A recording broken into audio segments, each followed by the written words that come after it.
So that everybody can vote by mail, you have to ask for them. Meanwhile, there are no campaign events at all being conducted, but of course there are the ubiquitous TV commercials, like this one from Joe Biden. I've talked about the soul of this nation. We're seeing it. We're seeing it on display in this crisis. Courage, bravery, a belief that we're all part of something bigger than ourselves. This crisis isn't going to defeat America. Not today, tomorrow, or ever.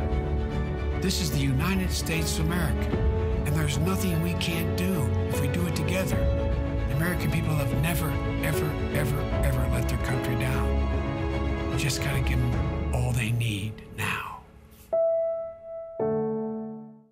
Joe Biden with an ad filmed in his living room in Wilmington, Delaware. The voters are also seeing ads like this one from Bernie.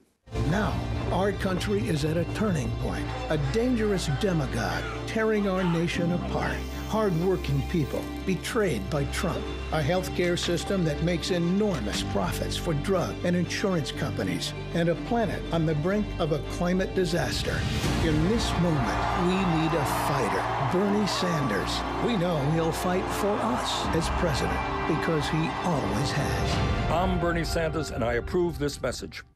So both of them very much punching up at Donald Trump rather than at each other right now, such as the weird sort of nature of this primary. Bernie's best hope, of course, in Wisconsin is that with a lower turnout because of COVID-19, that primary will look a bit more like a caucus where he tends to do better because of his younger, highly motivated supporters. They may actually turn out to vote. And we can't discount the fact that for Biden's base, which is typically over 65, there is a greater physical risk right now, of course, in going out into public. And maybe they've had other things on their mind than sending away for postal absentee votes right now. So this is a difficult situation. That is absolutely true that there's a big threat on Biden's base. And not to mention the fact that young people can get out there to campaign as well, a bit more as well. Yeah, exactly. Although there's not a lot of door knocking going on, but yeah, you can still wave placards if you're distant on a median strip. Meanwhile, Bernie Sanders was on the Seth Meyers show this week, and he was asked, are you still in this to win? And he said, yeah, look, there is a narrow path to the nomination, very narrow, with 300 delegate deficit. But he also kind of intimated that this is about more than him winning the presidency. It's about him shaping the politics of America this year. Take a look. To make the world know that we need Medicare for all, that we need to raise the minimum wage to a living wage, that we need paid family and medical leave, one of the crises that we're dealing with right now, that we must address climate change and education, all the issues that we have been talking about. Campaigns are an important way to maintain that fight and raise public consciousness on those issues. So that's, I think, one of the arguments for going forward. Now, of course, for some Democrats, this is looking like a bad rerun of 2016. Bernie can't win, but he stays in and damages the eventual nominee, handing victory to Donald Trump. The other wild card, of course, Chaz, is Joe Biden himself. We're expecting him to collapse last year. He didn't. Then, of course, in January and February, he did collapse. Then he came back. But as you reported on Wednesday night's Planet America, there are now these very serious allegations of sexual assault from a former Biden staffer that it's not getting a lot of coverage, but it could become a real issue for him. Yeah, it's not being covered by the mainstream media a lot at the moment, but certainly Sanders supporters are trying to draw people's attention to it, not only for their own partisan purposes, but if you're not desperate for Joe Biden to win and you're a Democrat, you're probably not a big fan of your nominee being accused of sexual assault. Yeah. It's so yeah, so whether they pan out, you know, to have more evidence or something, we don't know yet. But you're right, it is a real wild card. I'll tell you another wild card in this actually is money. You mentioned the ads, how at the moment they can only campaign on the airwaves. Joe Biden has no money. He had no money before his huge burst, and just when he was starting to raise money, that's when COVID hit. So he couldn't go dialing for dollars. And he needs to only raise it through the internet, which he's never raised much money from. And in particular, if he does win the nomination, which let's assume for now he does, he's got a real problem against Trump, because now is the time when these people usually earn all their money. Right. And if you have a look, between the president's re-election campaign and the Republican National Committee, He began March, Trump, with a combined $225 million in cash on hand, whereas the Democrats and Joe Biden combined started with $20 million on hand after accounting for debts. So if Joe Biden spends what little he has against Bernie Sanders now, he's going to have zero against Trump afterwards. Right, yeah. Well, I guess the only upside to that for Joe Biden is he's not earning money now because online donorship has dried up quite significantly, as you'd understand, with an economic crisis. He's not spending much in that living room in Wilmington, Delaware either.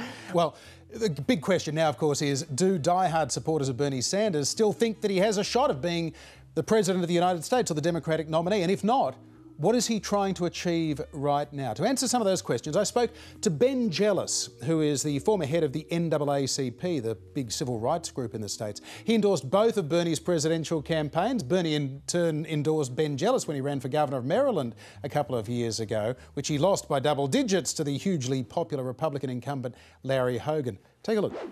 Ben, with Bernie Sanders 300 delegates behind, a lot of pressure on him to drop out of this presidential primary. Should Bernie get out of the race now? This is exactly the time that Bernie Sanders should lean in. His policies are extremely popular, and these tough times, this COVID crisis, is showing the need for them. And so it's important for Bernie to stay the course. It's important for voters in every state to have the chance to vote. And it's critical, even if Bernie doesn't win, and he's 300 behind, and while that's a slim margin, he may not be able to make it up. But his staying in will help ensure that his voters turn out this fall. His campaign's not a cult of personality. His campaign is really a coalition built around several core policies. Joe Biden has yet to embrace any of them. And it's critical for Bernie to keep the pressure up so that the Democrats have the biggest possible turnout this fall. At the final, there may be another debate, but at what is currently the final debate that was held, Joe Biden did try and win over some progressive voters by talking about free college tuition and reviewing bankruptcy laws to win over some Warren supporters. That's a start, but what else do you think he needs to do to win over those younger progressive voters? What this is going to come down to is Joe Biden's going to need to either embrace the Green New Deal or Medicare for All. Now, I would have told you, say, 4 weeks ago that there was no way that Joe Biden would ever embrace Medicare for All. But given how weak this COVID crisis has shown our healthcare system to be, I think both of those are still in play. And it will largely depend on what happens over the next few weeks. And that includes the Biden camp really digging in to understand why young people have not been voting for him. I mean, to lose an entire generation, like 85-15, is startling, especially when they're the future of our party and our country, and you simply cannot become president without them when the race will be tight. Ben, what do you say to supporters of Joe Biden and indeed of the sort of Clinton moderate wing of the party? You say, hang on, Bernie lost in 2016. He's losing now. He doesn't get to tell us what we stand for. If his policies had so much appeal, he'd be the nominee. Well, he's not. Well, you know what, look, I think, first of all, we just got to be clear that every member of the moderate wing who was in this primary because they were concerned that Joe Biden could not make it to the. They need to be honest about that, and therefore give Bernie some grace if he still has the same concern, that Joe Biden simply could fall apart as a candidate before this is all over.